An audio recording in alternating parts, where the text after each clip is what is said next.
तुमचे नाव काय? ज्ञानेश्वर गणपतराव मालेकर. शाळेत असताना तुम्ही कोणत्या कार्यक्रमात भाग घेतला आहे?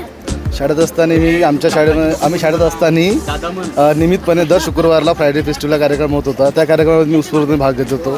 त्यात वेगवेगळे प्रकारचे कार्यक्रम होत होते. प्रश्नमंजुषा, अंताक्षरी आणि असे वेगवेगळे प्रकारचे प्रोग्राम होत होते. त्यात मी नेहमी भाग घेत होतो आणि जास्त तर माझा पहिला नंबर आला त्याच्यामध्ये. आणि विशेषतः अजून अधिक कॉलेजतर्फे आयोजित केलेल्या विज्ञान प्रदर्शनीमध्ये मी सुद्धा गेलो होतो पेल्लोऱ्याला. तिथे पण मी सहभाग केला होता. कॉलेजला रिप्रेझेंट केलं होतं, आपल्या शाळेला रिप्रेझेंट केलं होतं. सॉरी. कोणी आहे का? धन्यवाद. नमस्कार. नमस्कार. तुमचे नाव काय? अजय सहारे. दादा, एखाद्या शिक्षकाने दिलेला सल्ला किंवा शिकवण जो आजही लक्षात आहे?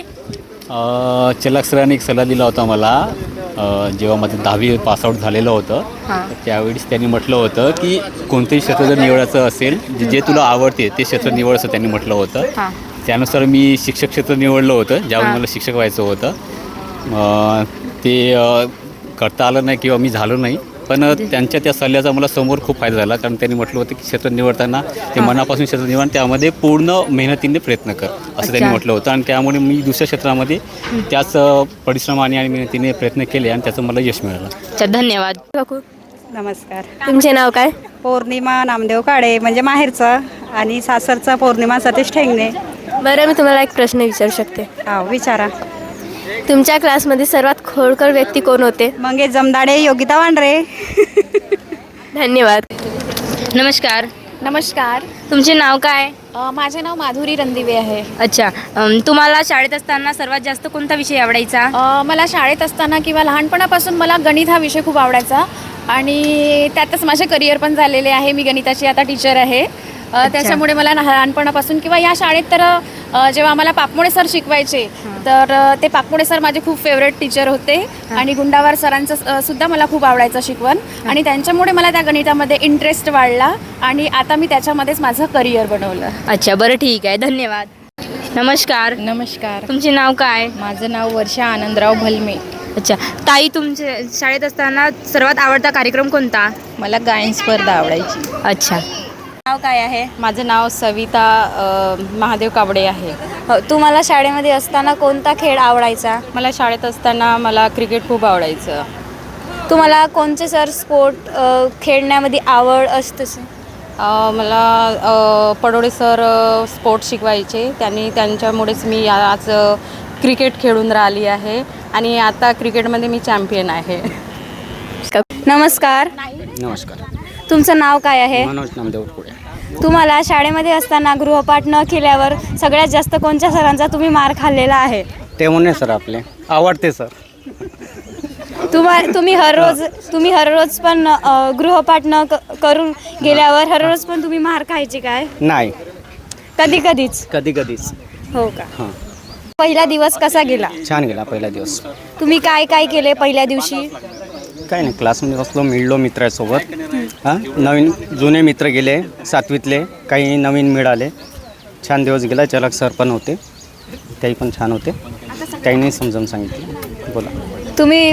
तुमच्या पहिल्या दिवशी सरांनी पेपर बिन घेतलाय का? 10वीला घेतलं आहे फक्त.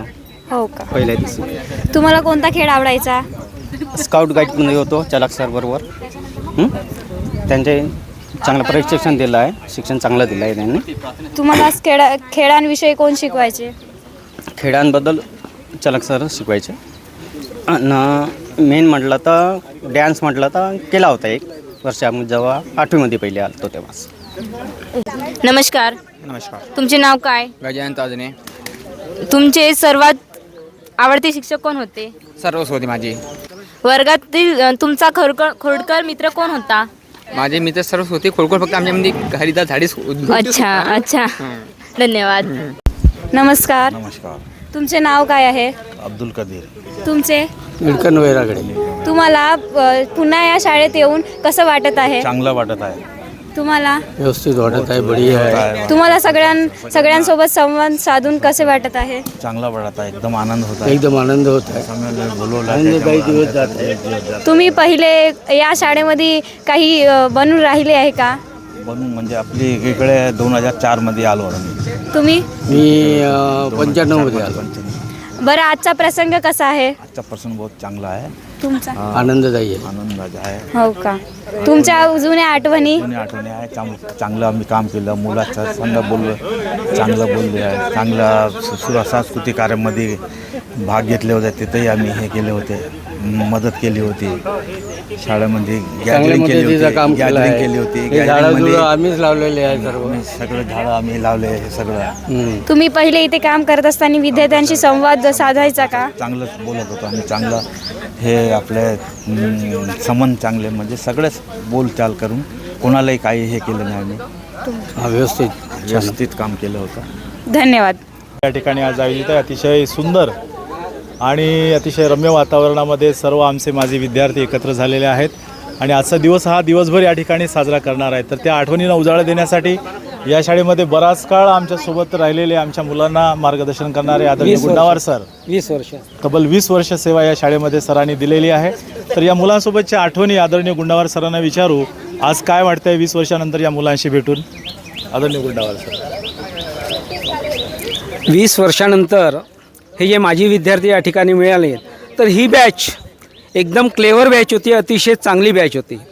परंतु या गोष्टीचा मला या ठिकाणी याकरता आनंद वाटतो की तब्बल 20 वर्षानंतर या सर्व माजी विद्यार्थ्यांनी आपल्या सहसोबत्यांना आठवण केली आणि आपल्या माजी जे शिक्षक आहेत त्या शिक्षकांची आठवण काढून त्या ठिकाणी आजचा कार्यक्रम यांनी आयोजित केला. त्याबद्दल सर्वप्रथम या सर्व विद्यार्थ्यांचे मी आभार व्यक्त करतो आणि अभिनंदन व्यक्त करतो. आणि या ठिकाणी ठीक आहे. तुम्ही गणित विषय शिकवत होतात हो. 8 ते 10वीच्या विद्यार्थ्यांना. असा एखादा प्रसंग की ज्या एखाद्या मुलांना तुम्ही पनिशमेंट केल्यानंतर पश्चाताप झाला? नाही, पनिशमेंट मी जास्त करायचो नाही आणि विद्यार्थी मला जास्त भ्यायचे नाहीत. पण तुम्ही छडीचा वापर करायचे की असा बुक्क्याचा मार? नाही, बुक्क्याचा मार, छडी कधीच वापरलेली नाही. खूपच पनिशमेंट झाली? नाही, असा प्रसंग कधी आला नाही. कारण ही जी बॅच आहे ही एकदम चांगली बॅच होती, क्लेवर बॅच होती. त्याच्यामुळे त्या विद्यार्थी अभ्यासक्रम किंवा गृहपाठ वगैरे नियमित करून आणायची. त्याच्यामुळे हा प्रसंग त्या ठिकाणी त्या बॅचच्या विद्यार्थ्यांवर आलेलाच नाही. तब्बल 20 वर्षानंतर आज मुलांनी हे सर्व सजवलेलं आहे. कुठलीही गाईडलाईन न घेता ज्या पद्धतीने सोबळावर मुलांनी हे सर्व सेटअप करून आज आपलं स्वागत केलेलं आहे, याबद्दल काय वाटते? म्हणजे 20 वर्षापूर्वीची मुलं आणि 20 वर्षानंतर आज आपल्याला मिळालेली मुलं. आता 20 वर्षानंतर मिळालेली मुलं जर आपण या ठिकाणी विचार केला तर मुलांचे बहुतेक चेहरे ओळखीचे वाटतात, परंतु मुलींचे चेहरे अजिबात ओळखून आहेत. हा एक फार मोठा फरक या ठिकाणी जाणवतो. तुम्ही बरेच वर्ष तुम्ही सांस्कृतिक डिपार्टमेंट हे सांभाळत होते, हो. सोबत राहत होतो. हो हो. तर यामध्ये सांस्कृतिकमध्ये असे काही प्रसंग तुम्हाला, विनोदी किस्से किंवा असे काही विनोदी किस्से नाही, संधी नाही भेटली, असे कधी झगडा करणाऱ्या मुली नाही असे काही? असं नाही, परंतु त्यावेळेसचा सांस्कृतिक कार्यक्रम आणि आजच्या काळातला सांस्कृतिक कार्यक्रम यात फार मोठा फरक आहे. त्यावेळेस सांस्कृतिक कार्यक्रम करणं म्हणजे खूप जुळवाजुळव करायला लागायची. तबला वादकांना, पेटी वादकांना आणि पर्सनली गाणे म्हणून त्या ठिकाणी डान्स करायचा आणि ती मोठी फार सर्कस होती. आणि त्याही परिस्थितीमध्ये विद्यार्थ्यांनी चांगल्या प्रकारे, अतिशय उत्तम प्रकारे या ठिकाणी सांस्कृतिक कार्यक्रम दरवर्षी आम्ही साजरा करायचो आणि त्याकरता गावातल्या लोकांचा सुद्धा अतिशय चांगला सहभाग आणि मदत व्हायची. खूप खूप धन्यवाद सर. एक आठवण सांगा, शेवटचा संदेश द्या की आमच्या या मुलांना शेवटी तुम्ही काय संदेश द्याल? आज मुलांना एकच मी या ठिकाणी संदेश देऊ इच्छितो. विद्यार्थी मित्रांनो, तुम्ही या ठिकाणी आज माझी शिक्षकांची आठवण काढली, आपल्या विद्यार्थ्यांना, आपल्या सहगड्यांना या ठिकाणी तुम्ही आठवलं, तर हीच प्रेरणा घेऊन हीच शिकवण तुमच्या मुलांना सुद्धा द्यावी असं या ठिकाणी मला वाटतं. धन्यवाद.